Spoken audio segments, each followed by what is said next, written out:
taranja tsipoka nety be ny farana androany ihany koa ny faninanana teo amin'ilay hetsika Champions League izay karakarain'ny Ligue Analamanga eo amin'ity taranja tsipoka nety be ity.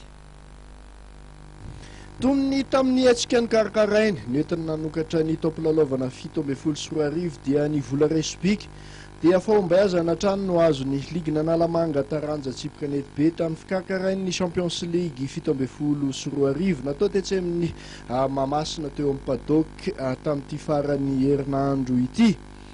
Ekipa raiky amin'ny 7 sy 900 tokoa mantsony namaly ny antso mpikarakara tamin'ity fifaninanana ho an'ny Ligue Analamanga ity.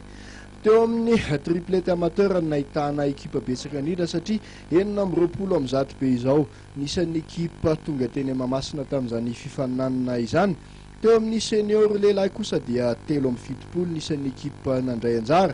Teo amin'ny senior vehivavy dia 2 amin'ny 20, ho an'ny sokajy zokiny na ny vétéran dia 4 amin'ny 20, ho an'ny sokajy jeune na ny tanora vao misandratra kosa dia 7 amin'ny 70. Amin'ny ankapobeny dia fahombiazana no azo tao anatin'ity hetsika karakarain'ny Ligue Analamanga ity. Tanjon'izy ireo hatrany moa ny ampivondrana ny mpakafy ity taranja ity eto Andrenivohitra.